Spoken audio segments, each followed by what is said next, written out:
You're listening to the Focused and Fearless podcast. I'm your host, Heather Angel, and I've been helping people tune into what lights them up and increase their personal and professional performance for over a decade. Now I'm best known as a high-performance coach, helping entrepreneurs like you cut through the noise and create a business and life on your terms. If you're ready to step out of struggle and discover how simple it can be to create a fulfilling, joyful, and successful business without all the overwhelm and long hours, you're in the right place.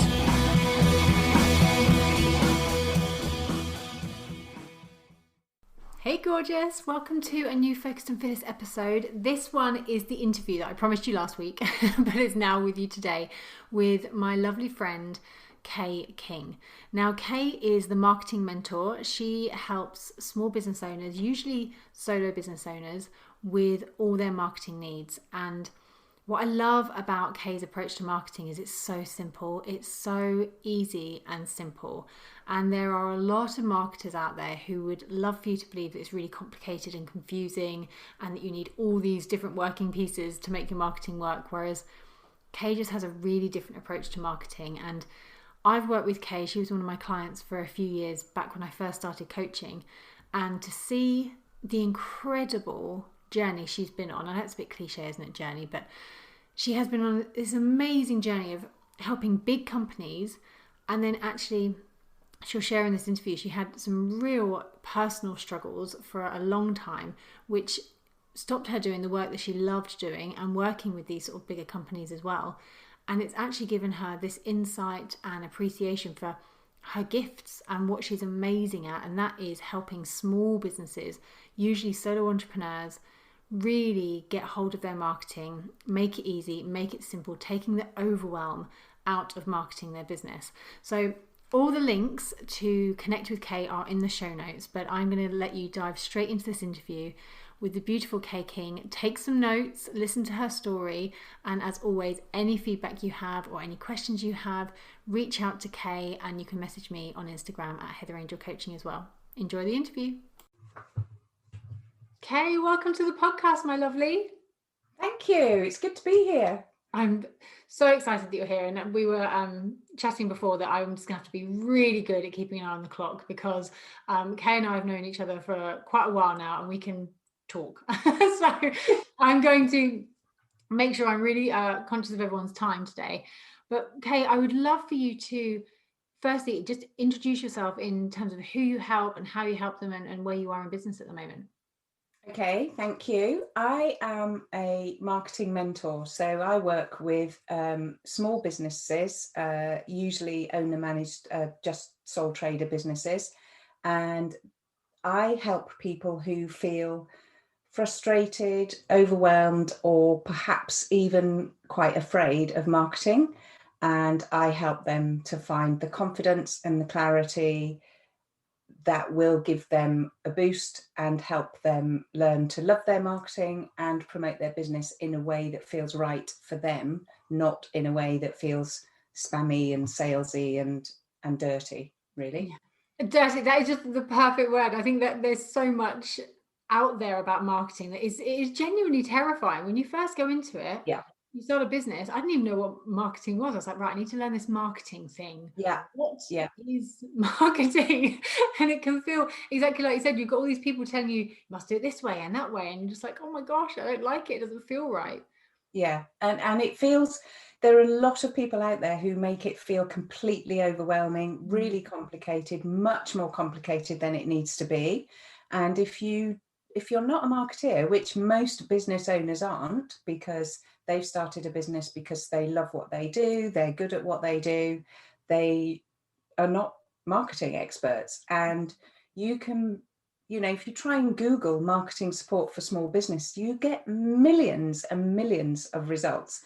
And there's social medias full of people telling you you've got to do it this way, you've got to use lead magnets, you've got to have a funnel, you've got to have email marketing, and all of that stuff, particularly with all the tech that people chuck at you as well, just feels, like you say, terrifying. It feels like this big monster that you've got to kind of get to grips with. And people sometimes just think, actually, it's so scary that I'm just going to hide and not do anything, which obviously doesn't help their businesses at all.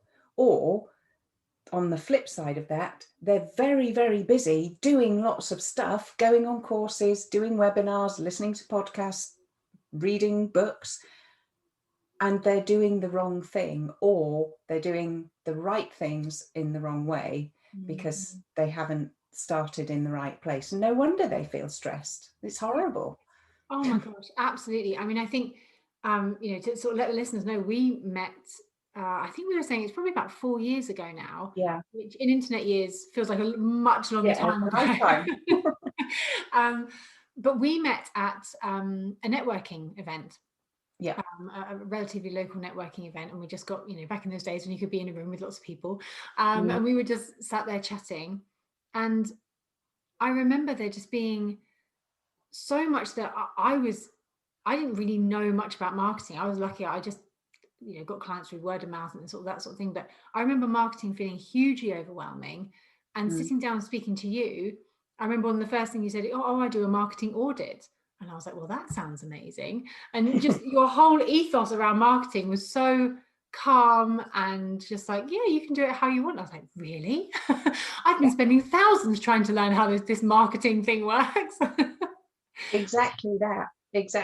And I think people tend to go straight to the stuff that they think they have to do, the stuff that's visible, which is, the tip of the iceberg, really, which is the thing that we all think of as marketing, which is social media, advertising, websites, emails. And that's just a tiny, tiny proportion of marketing. There is so much underneath it. There are so many layers, the kind of foundations, if you like, that if you haven't done those things in the foundations and you try and go straight to doing the stuff that everyone sees, that's what makes it really, really hard.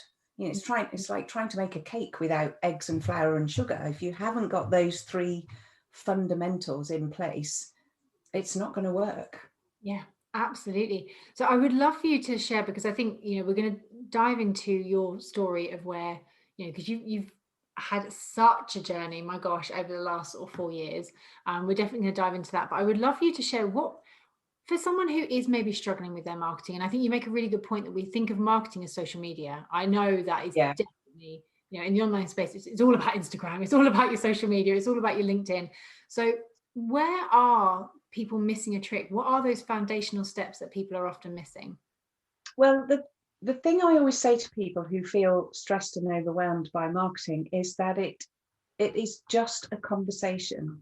That's all it is. It's a conversation between you and people out there who may be interested in what you've got to say, and who have a problem that you can help solve, and people who are looking for help. So by having those conversations in the right way, in a way that will connect with them, you can help them find you.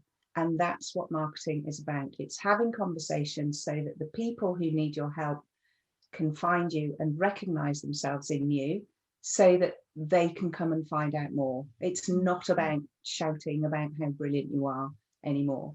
So the three things that really help in getting marketing right are being absolutely clear on who you help, how you help them, and why you're different. That's all.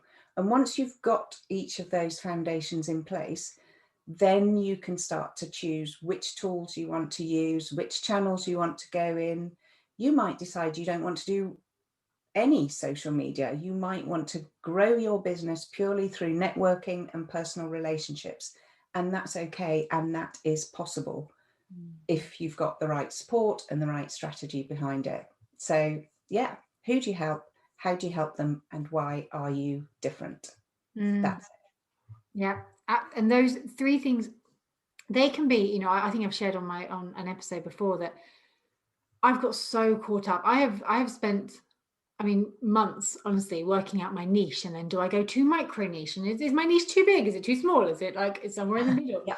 And I think, certainly when I started out, obviously we met when I had my wedding business, but when in the coaching sphere, I was very niche. I only worked with wedding industry people, and that worked really well for me to be very clear who I help and how I help them, exactly as you say. And I think it's really interesting as we develop and evolve. I would love to sort of get your opinion actually on niching, because it's a conversation I have all the time. Like, because my niche has definitely expanded. I help such a wide breadth of businesses now, but at the beginning, I definitely think having a smaller niche helped me. What's your sort of guidance that you give to people when it comes to it's a you're right, it's something that people ask about all the time, and people, there's lots of people out there saying you have to narrow it right down, and people feel quite stressed about doing that, partly because they feel that they're excluding other people that might potentially work with them, and partly because they feel anxious about being so precise. But a niche doesn't have to be really, really narrow. And I don't use the word niche. I don't like it. It's like avatar. I hate the word avatar. We're talking about human beings here that we have relationships with and conversations with. We're not talking about some characters in a video game. So your niche it's just who's your target audience, who's your ideal client, who do you want to work with. So if working only with someone in the wedding industry, it absolutely fires you up and you love it, that's brilliant.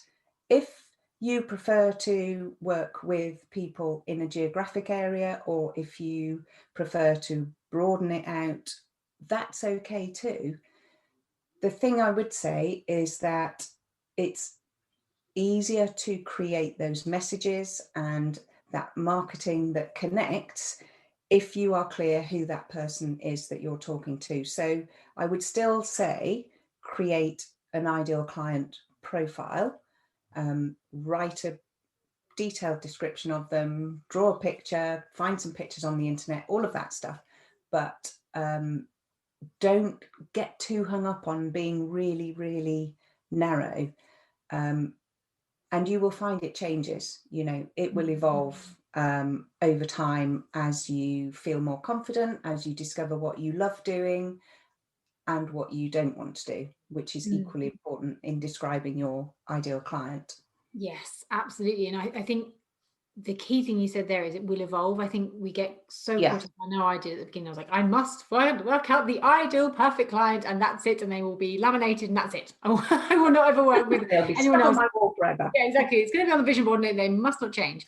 But it doesn't evolve so much, especially for listeners listening that have maybe just started their business.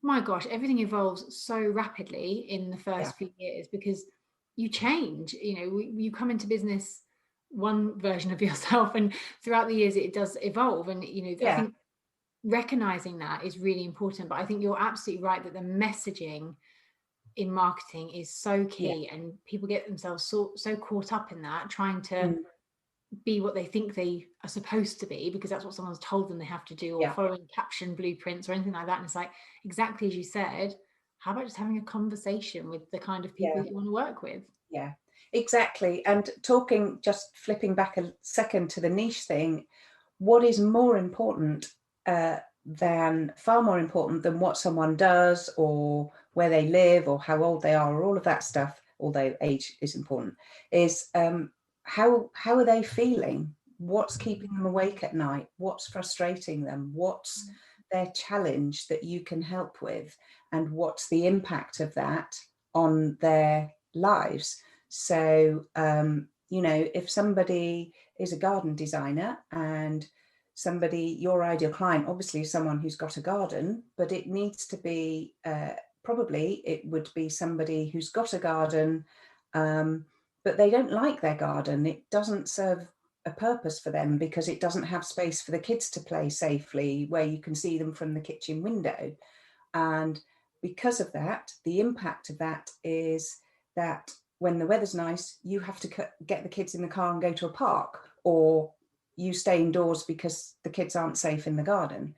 That's the impact. And that's the thing that you can help with. That's how you can change that person's life, not by making a garden that looks nice, by understanding what that person needs and how you can meet that need. Yeah, if that makes sense. That makes perfect sense. And I think it's really it's a great point for people to maybe take note of and work on that themselves after this podcast episode, because if they look through their marketing, whether it be emails, website copy, or social media, whatever it is that however they're spreading their message, are they actually speaking to the problem that they solve? Yeah. Or not? Yeah. So good. I love it. So Kate, I'd love for you to share, how did you get into having your own marketing business?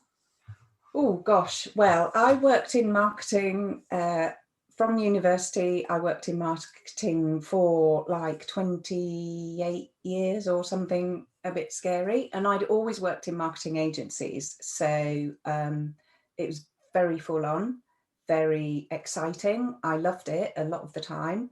And quite high pressure. So relentless pressure on targets and always meeting the financials and all of that stuff.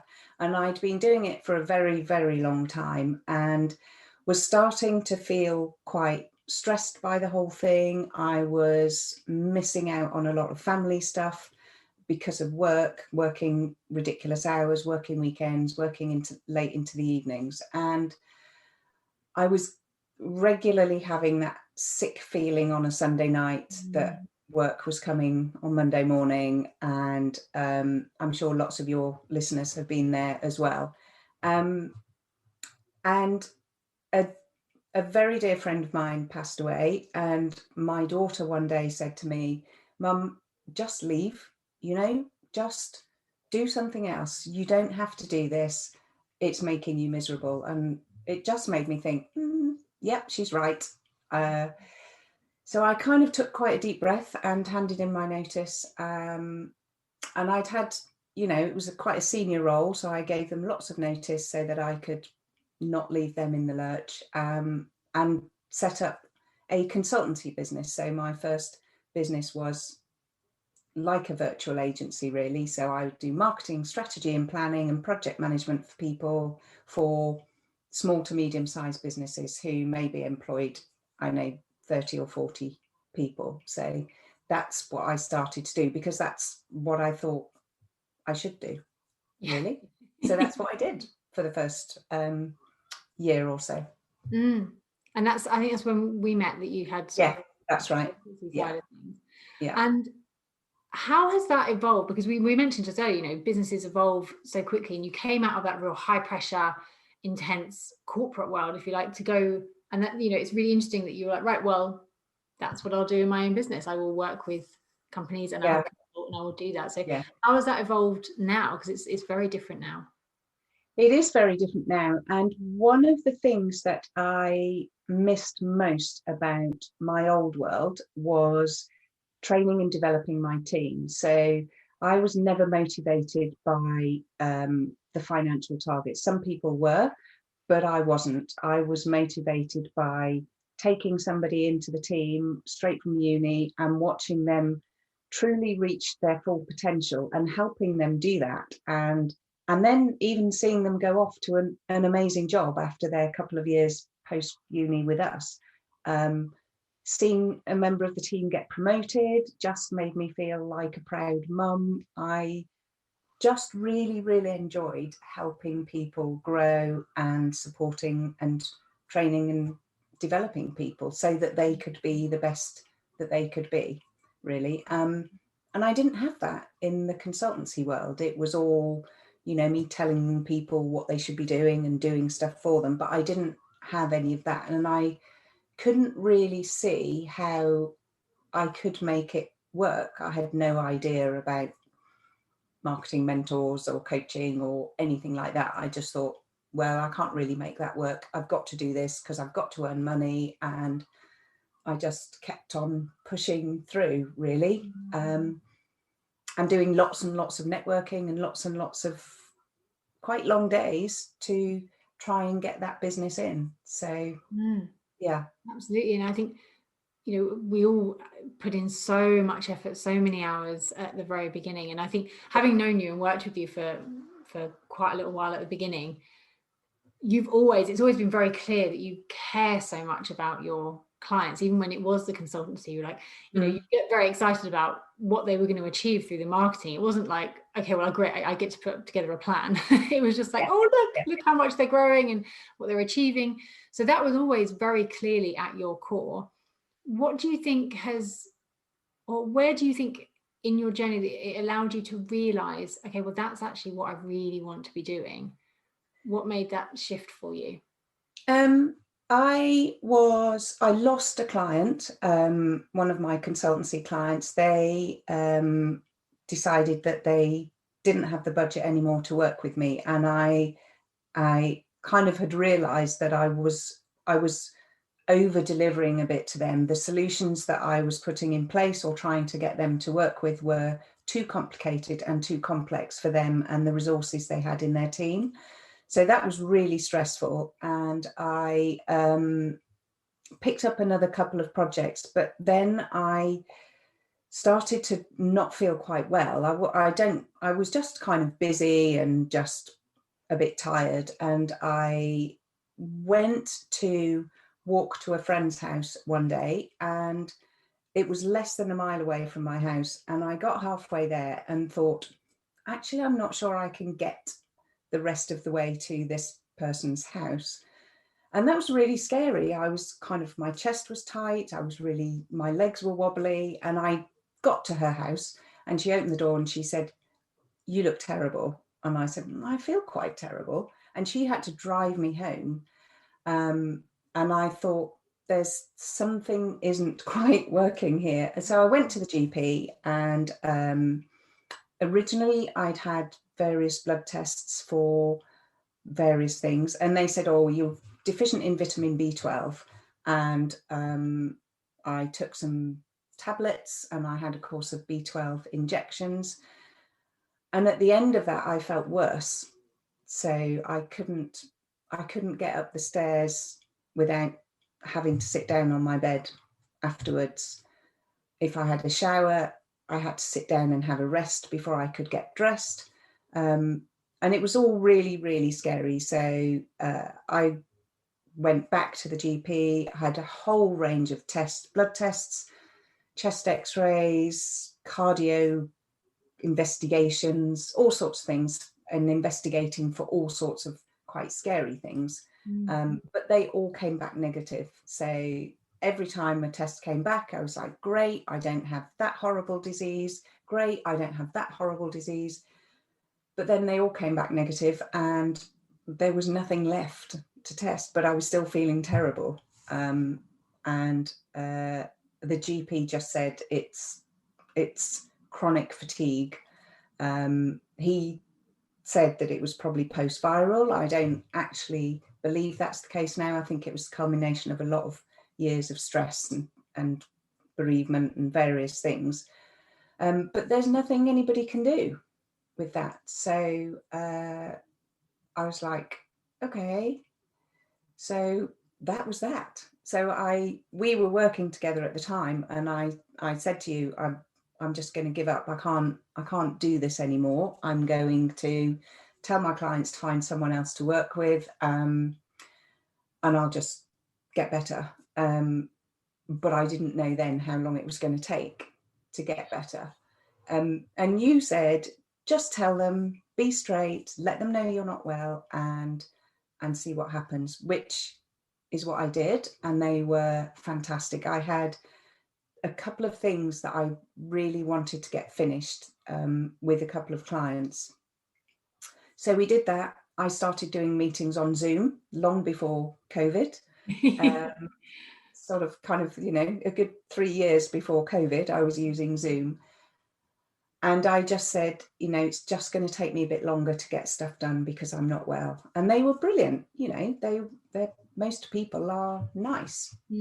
So we did that, and I finished off the stuff that I had to finish off. And then that was it. Then there was no more work, nothing waiting in the pipeline, because I hadn't been able to do any marketing because I barely had the energy to work for an hour a day to finish this stuff off. And that was it. So I spent a lot of time in bed, a lot of time thinking about what I might do. And that's when I started to think, well, maybe this training, development, marketing amalgamation thing might work. And I'd heard a couple of people talking about marketing coaches, and I thought, what the heck's a marketing coach? I've never heard of that.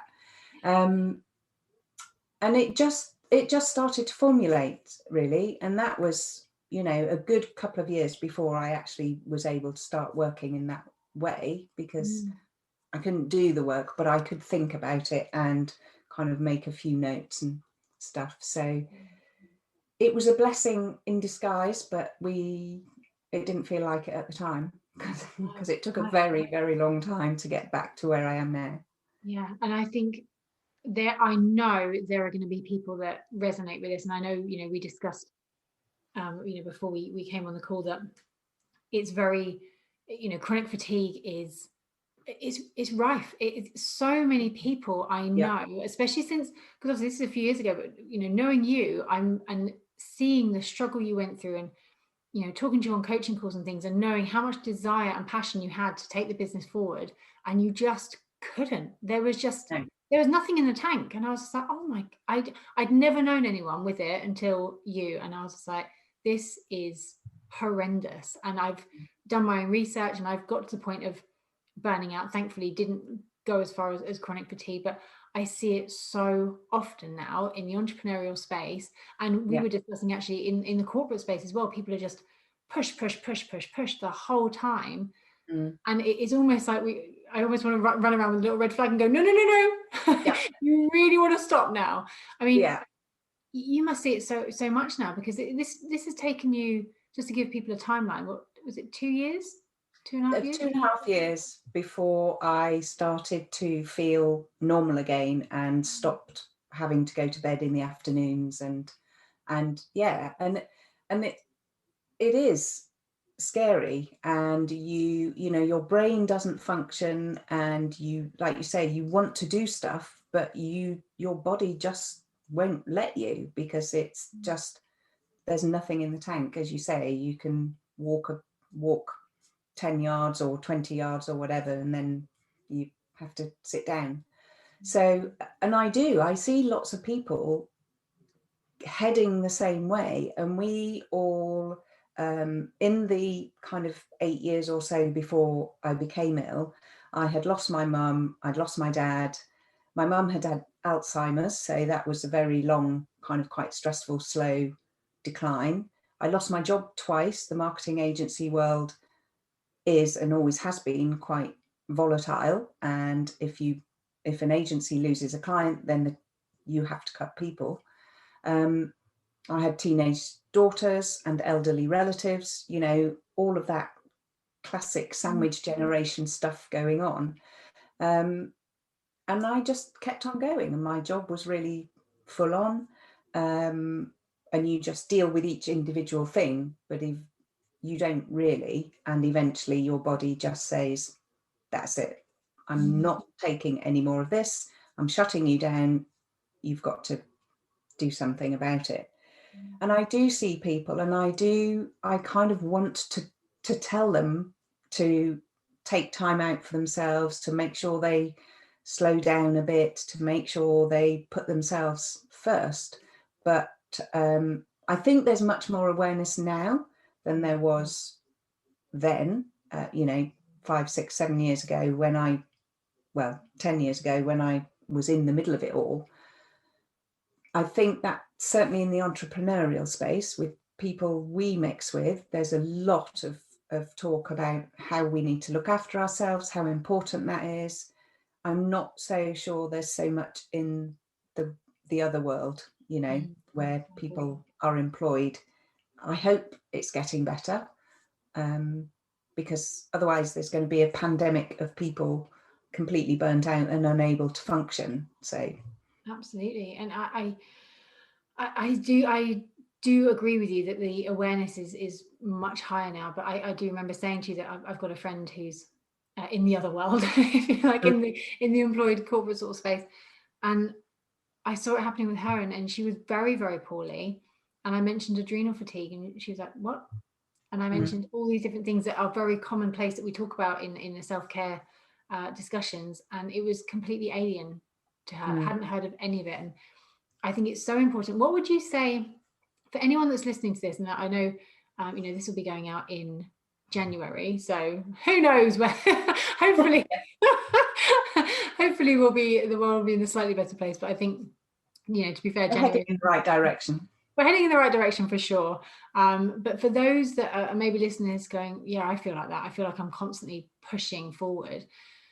What advice would you give to someone? Like when we say slow down, it's so hard. So hard. We're so driven. We're so focused. There's so much we want to happen like yesterday. We want our goals to happen now.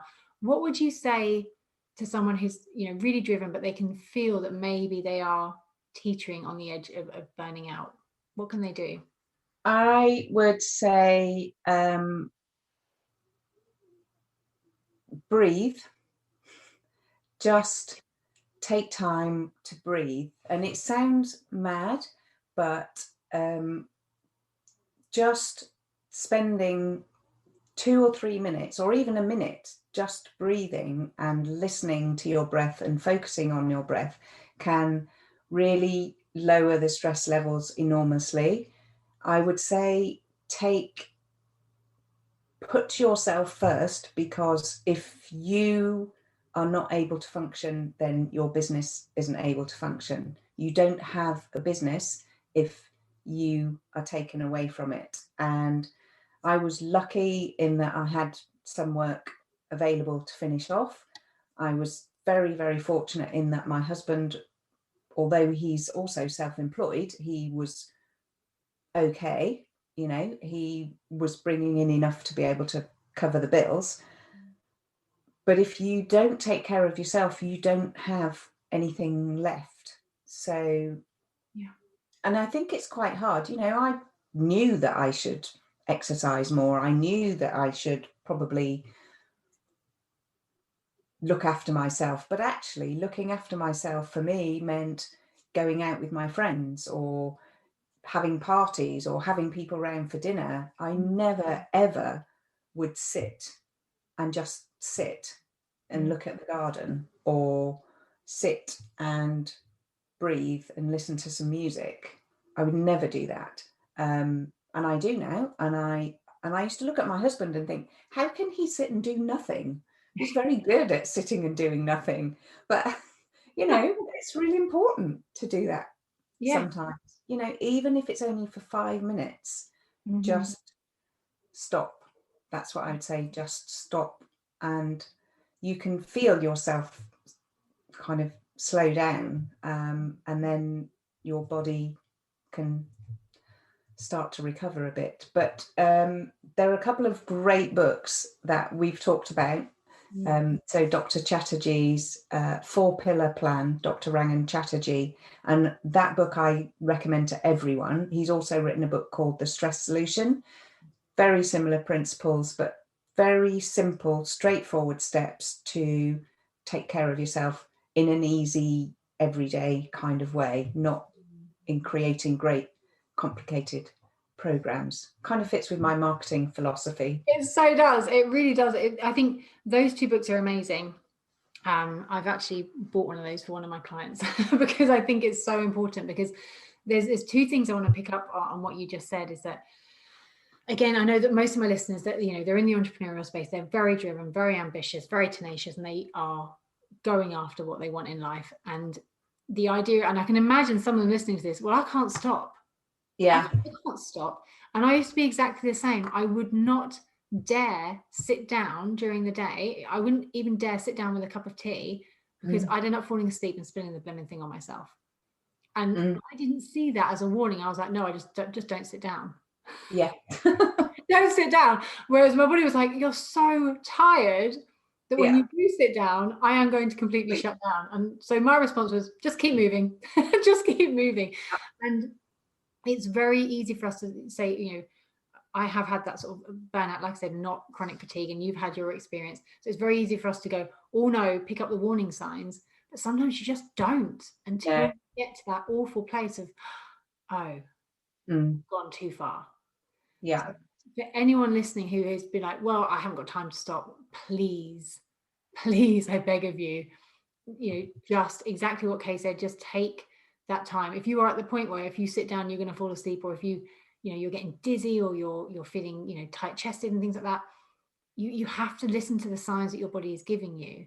And I don't know whether you have certain trigger points that you sort of get to, but I know one of mine is I know when I've pushed myself too much, because I'll be doing something very mundane like washing up, and all of a sudden I'll take a huge breath because I haven't been breathing properly. The breathing's been so shallow. It's my body's gone, hello, oxygen. I'm like, oh, okay, I need to meditate and chill out tonight, because clearly I've been on the go too much. Do you have any sort of warning signs for you that you recognize now? That the breath thing is something definitely that I wouldn't have been aware of before. Or, sometimes I will find that I want to take a deep breath and I can't. And that's just because, everything's too tight and too tense inside. So that's when I know that I need to just chill a bit. I feel myself, my chest gets a little bit tight, which is a challenge really with the whole COVID thing going on, because if I have a day or a week where I've been quite busy, my chest feels a bit tight and I'm like, oh, have I got COVID? I'm like, I haven't. But that's one of the things that I know that, so even now, I'm better. I don't believe that I have this condition anymore.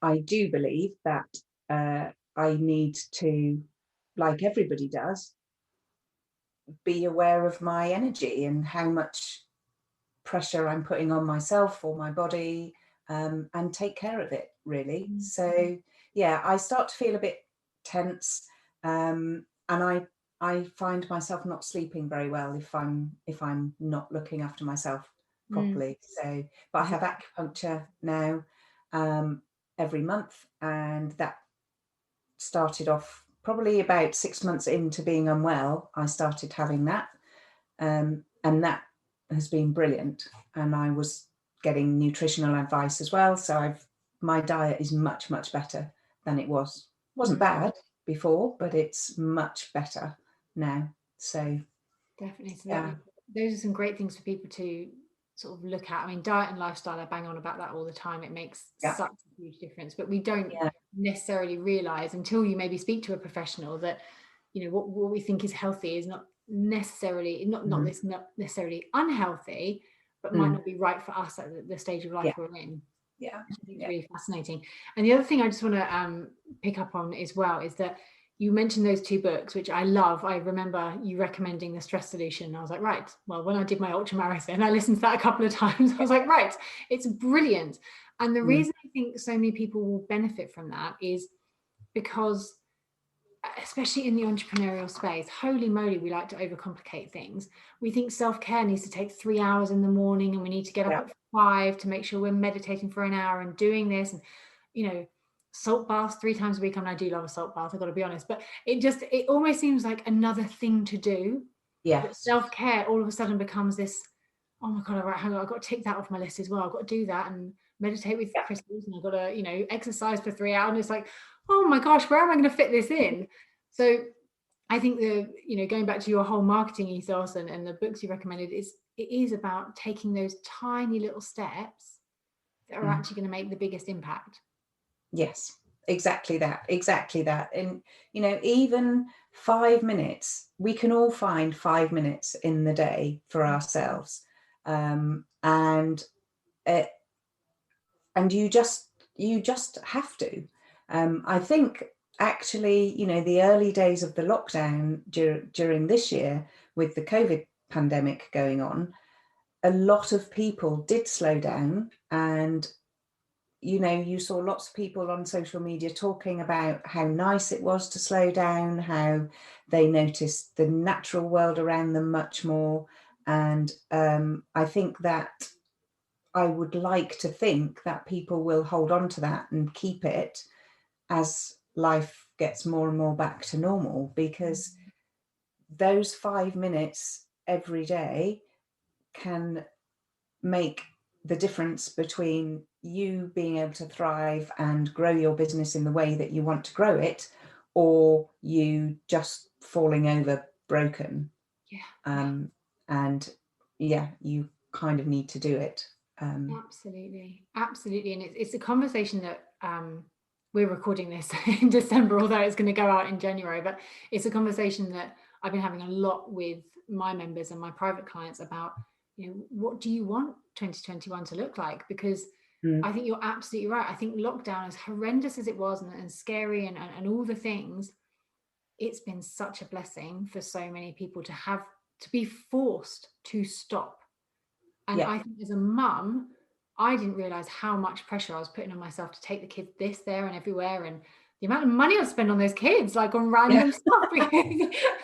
All those activities. All these activities, and they needed to stop as well. They were happier, genuinely. The first few weeks of lockdown, I don't think I've ever seen them so happy. They were just chilled and laughing, and I was just like, oh my gosh, we are always on the go so much. The weekend is the blur of recovery, and then we start again. And for me, running a business, I've said many a time, I work very few hours. I used to do the whole 70-hour hustle, scrap that right down to sort of anywhere between 20 and 30 hours max. But even that has reduced this year, because you realize actually when you do slow down, your mind opens up to all these different ideas as well, of different ways of running a business and different things you can do. And I do think it's as tough as 2020 has been on people, it has had many, many silver linings of allowing us to reattune, realign what is actually important in life and how we want to run our businesses. I'm seeing a big shift away from the noise. You've been screaming loudly against the noise of marketing for so long, saying it doesn't have to be hard, it doesn't have to be stressful, it doesn't have to be overwhelming. And I'm starting to see people realize that now. Me too. It's nice. Definitely. It really is nice. So Kaye, is there anything else you'd like to add, whether it be from the world of marketing or anything from your story that would sort of make you feel like this interview is complete? I would one of the things that I desperately wanted to do when I started to think about the marketing mentoring thing, was to find a way that would allow me to help people who couldn't necessarily stretch to private mentoring and coaching. So whilst I was ill, I was formulating this idea for my membership. And I had, at the beginning of this year, I was actually feeling much stronger and I was ready. I thought, right, I've got the headspace, I've got the clarity, I've got the energy, I can start to create this membership. And I had it all ready, and I was had the name, I had the structure, I was ready to go, and the world turned upside down. And I thought, oh, okay, now what? And actually, in the end, I would just thought, okay, sod it, I will go for it. It's all ready to go. So I launched the Marketing Sanctuary in April, and it's thriving. So the Marketing Sanctuary came at just the right time for a lot of people, because they were trying to navigate this madness, keep their businesses going, and feeling quite stressed about it. Some of them were having to obviously move businesses online. Some of them were really busy and were trying to control that, which is a different kind of marketing. But they all needed support. So I went with it and I launched it, and it is thriving, and I love it. I absolutely love it when we have our coaching calls and someone comes on and says they've got a new lead, or they've found the confidence to do some video, or even just create a Canva graphic that has got loads of interaction. They're confident and they're thriving and they're enjoying their businesses again, instead of feeling just scared and frustrated and overwhelmed. They're falling back in love with their businesses as a result of feeling that more confidence in their marketing. So it's fab. That. And it's beautiful, because for people who actually listen to this, we will have a video out, but if you're listening to this on the podcast, knowing Kaye, like just seeing her energy and how like vibrant you are when you talk about that, it's always been so clear how much you care about your clients and now your members as well, because, you know, I'm exactly the same. It brings me so much joy to see people thrive and Yeah. their wins and actually be there for them when they're like, oh my goodness, the sky's falling, I'm not really quite sure what to do next. So what made you, I know I said we were going to wrap this up, but I'm curious, and I think my listeners will be as well. How did you decide that a membership, what was the sort of core reason that a membership was your aim to help people? It was about being able to help people in a way that would make a difference to them, that was an affordable option. So just running workshops doesn't really help people. I run workshops for the Growth Hub in Gloucestershire, and I love doing them, and that's great. You can learn stuff, but you don't then have somebody alongside you to help you implement what you're learning. So a membership gives people the opportunity to learn stuff. There are training modules in the membership all the time that people can dip in and out of whenever it suits them. So there's no structure in that. There's no rule book that says you've got to do this and you've got to do this in the first week and you've got to do this in the first month. Absolutely not. There's none of that in the Marketing Sanctuary. You work at it when it suits you. So it was about providing that experience, knowledge and training and support for people in a space where they could feel comfortable and not worry about asking stupid questions or and just be able to grow and learn with other people as well, you know, with other business owners who feel just as bad as they do about marketing, or they do when they join. They don't now, obviously. Yeah, they're transformed once they're in there. Yeah, absolutely. You know, the clue is in the name. In fact, it's the sanctuary. You know, that's perfect. That's exactly how you've always aimed to make marketing feel like it's not this overwhelming thing that they have to follow No. this blueprint. It's something that they can have as their own. And something you mentioned earlier is, you know, you can do marketing without social media. You know, I've said that to a client recently and they looked at me like I was crazy. I was like, you don't have to do social media. It's not that isn't marketing. I think people just think, oh, marketing, you know, if I'm on Instagram, I'm doing more marketing. It's like, not necessarily, because there's one tool. options. Exactly. It's a tool. Yeah, I absolutely love that. I mean, obviously, membership is something that I've loved having because it does allow you to help more people. Because like I said, not everyone can work with us privately. It is too much of a financial cost. So it does allow you to help more people that, you know, at more price point. Exactly. So, you know, the marketing membership, the Marketing Sanctuary is there for people to join whenever they feel ready. There's no kind of doors open, doors closed and all of that business. That's too complicated and it doesn't feel right to me. You know, if somebody feels that they need that support and help now, who am I to say, oh no, sorry, the doors aren't open until next spring now, tough, you'll have to find your own way for the next 3 months. That's just wrong, and it doesn't, you know, it doesn't sit right with me. So people can join anytime, and alongside that I run a Marketing Foundations program, which is more in depth, where people get, you know, much more of my time over a 6-week period to work through those fundamental questions. Who do you help, how do you help, and why are you different? So people dip in and out of that, dip in and out of the membership, or work with me privately. So lots of options depending on what you're looking for and what you need, really. Exactly.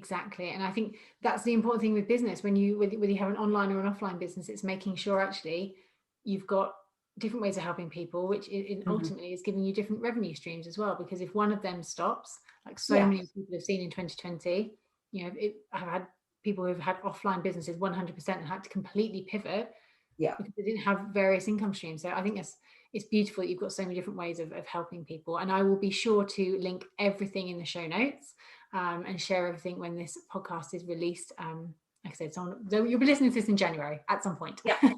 In January. So my website is marketingmentorkaye.com. That's Kaye. And And what's your Instagram handle? My Instagram is Mentor Kaye. Amazing. And I'm on LinkedIn, Kaye King. And also I have a Facebook group, a free Facebook group, the Marketing Pop-In. So you can pop in, join us there for free, get some marketing tips, meet some fellow business owners, and find out a little bit more about what it's like to do marketing my way, really, the stress-free way. Stress-free way. Alleluia to that. Absolutely. Kaye, it's been such a pleasure speaking to you. There's so many things, like I said, I've been really conscious of the time. So many different things we could have done. Well. I know we've done well. So thank you so much for being on the podcast. It has been a pleasure. And please, those of you listening, marketing can be easy. It can be simple. And do heed the advice that Kaye has shared about taking care of yourself, because you are the most important thing in your business. So Kaye, thank you so much. Thank you. Thanks so much for having me. I've had a nice time.